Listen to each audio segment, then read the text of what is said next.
addressing topical issues for young adults. I'm Billy Poynton, and today we are discussing voting for 16-year-olds and above. Could a change reverse the decline in political engagement of young adults? And could a decision to alter the voting age change the referendum's outcome?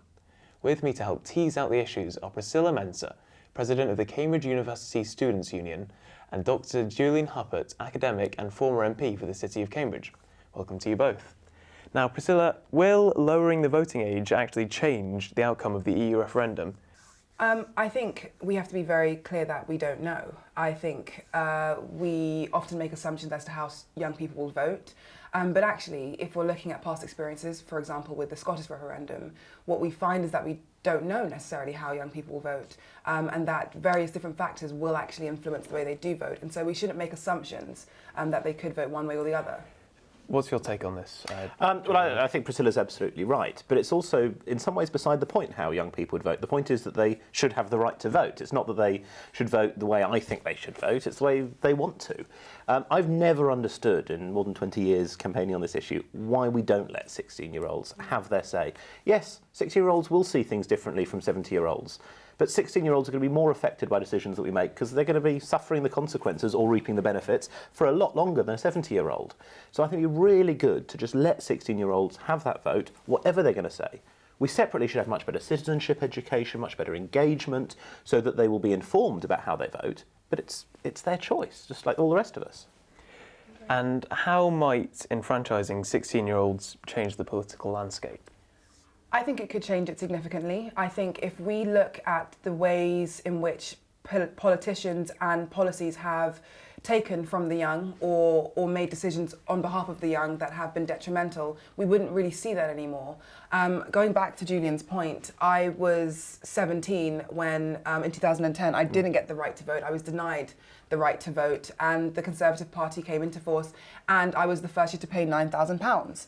I think many people in my generation are still really frustrated by that. And I think if we did have the right to vote, or we gave the right to vote to 16 and 17-year-olds, politicians would have to really take that into account. And the way in which we don't see the elderly have certain benefits taken away, maybe that would stop happening to young people too. What are the possible risks of 1.5 million 16 to 17-year-olds voting irresponsibly?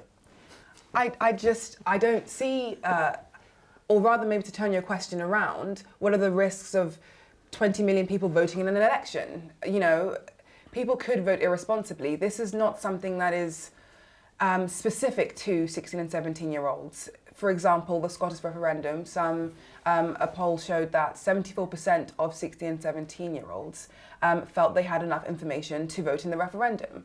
Now, I imagine that's around the same rates of those in their later years. So what we're finding is that if there's irresponsible voting taking place, it's not specific to younger people, it's potentially across the board. What are the legal and technical challenges of making this change? Legally, you just change a couple of numbers in a few pieces of legislation. Technically, you have to register 16 and 17-year-olds and people before they're 16 and 17. So currently we do register people before they're 18, so that when they turn 18 they can vote. You'd have to change that. It takes a bit of time, but it's not a hard thing to do. If you can find the 17-year-olds, you can find the 15-year-olds. It's not at all hard. What's needed is the political will. I think the first vote in Parliament to change it, which would have solved all the legal technical challenges, was about 20 years ago from Simon Hughes, and there are only, I forget the exact number, 50, 60 MPs or so in favour. Gradually, each time it's become a bit more. The big change was that Labour, who'd opposed votes for 16 when they were in government, now they're out of government, are in favour of that. I'm really pleased. That gives us a majority, almost.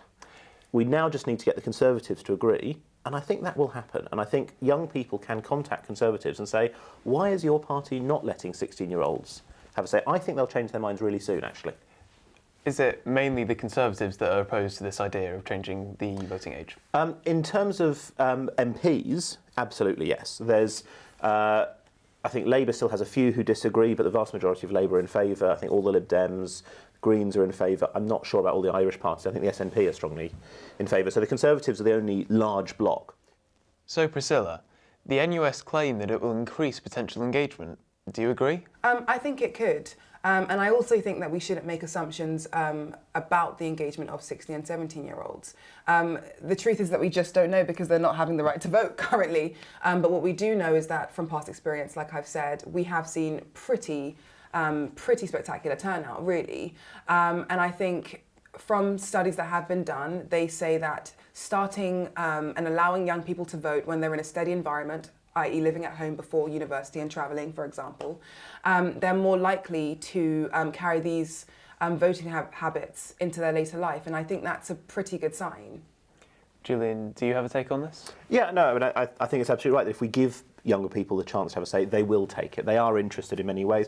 Young people in general are more disengaged in politics, which says something perhaps about the political system rather than about young people. Right. And we need to fix that.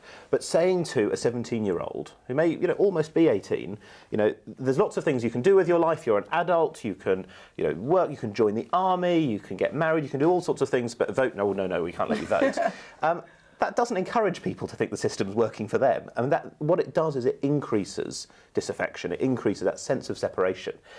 So I think we would definitely see better engagement. It's not the only thing you do. You do need also to make schools tell people how the political system works. You also need to make the political system perhaps work more sensibly. And maybe having some 16-year-olds saying, but that's absurd, occasionally, would be quite good to get rid of some of the absurd bits of politics. Now, what can we do as, I suppose, a nation to make this change happen? I think we need to support those young people, those young students who are out there right now engaging in that political activism, trying to show, quite literally through engaging in activism, that they care enough and will actually use their vote. And organisations like the NUS, who currently have a campaign on the vote at 16, should be supported in doing so. And we should try to engage more students who are 18 and above, to help and support 16-year-olds in making that campaign a reality. I think also parliamentarians should be contacted, and we should be doing more of that, because like Julian says, we could start to shift opinion if we continue to work at it. And Julian, why didn't the last government make this happen? Essentially because the Conservatives were strongly against it and Labour was still taking the process of coming over. So we did have a vote on it, which we didn't win. Incredibly frustrating. I was very proud to vote. I think we had a couple of votes on this, I forget the details now, in favour, but we didn't quite make it. Right. So the progress is better. Stephen Williams, one of my colleagues who pushed that, we got close, but not quite there, and we have to get over that hurdle. So I think in terms of what we do, Priscilla's absolutely right. It's about engaging with young people. And for example, the Youth Parliament. When you watch the Youth Parliament sitting in the House of Commons, there are a lot of MPs who are very wary about letting young people in because it would sort of ruin the place. I think it's actually because they debate things so much more sensibly sometimes than Parliament does. So I think you can see great examples of 16-year-olds who have huge amounts to contribute, and I think supporting them, listening to them is really, really good. But then also contacting members of Parliament and candidates. If everybody who follows this programme wrote to their MP, their candidate, and said, will you back votes at 16? There'd start to be this call where parliamentarians would move there. I'm a scientist by training. You get natural selection. You would evolve MPs who wanted to see young people voting. Awesome. Well, I'm glad to hear that. Thank you both for joining us today. Thanks a lot.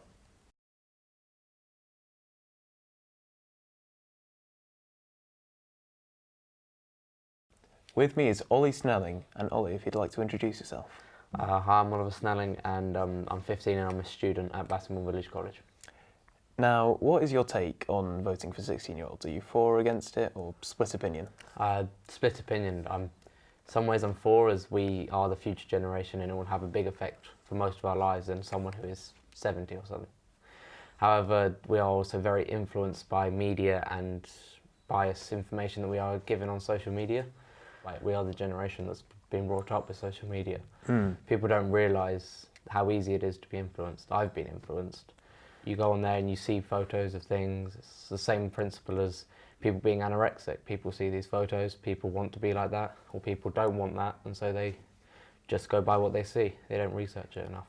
Do you think schools could include more education about politics and voting to make sure young people know what they're doing? Definitely, yeah. I think one of the big reasons we're not, as a generation, politically engaged at the moment is because our education doesn't deal with politics, voting. I have at the moment one lesson every 2 weeks that concerns politics, PSHE, and that is a mick take. No one really pays any attention. From year 7, in PSHE there was no real, I can't even remember what I did in PSHE in year 7. If it was more of like a core subject like English or maths or science, which we're forced to do a lot every week, we would remember more about what we've been taught and would be more interested because it's there. What can we do to make the change happen? Well, there's not much as students we can do. The exam board's completely out of our control. Schools just play the exam game, so we don't get taught as much. We get given the techniques to do well in the actual exams. If maybe more actual curricular stuff to do with politics was introduced at a younger age, that would help. But maybe creating politics societies inside secondary schools would help. I know that we have something called college captains. That's a very small introduction to politics for us, and we debate about what would be best for our school. So we've heard the perspectives of the politicians and students, and both agree that the voting age should be lowered to 16, though nothing has changed for decades. The best way for 16 and 17-year-olds to gain voting rights is for the public to make their voice heard. That means writing to your MP, joining social media campaigns, or signing an online petition. If you wish to contact the programme, you can do so at the Cambridge TV site. This has been Billy Poynton. See you next time on Impact.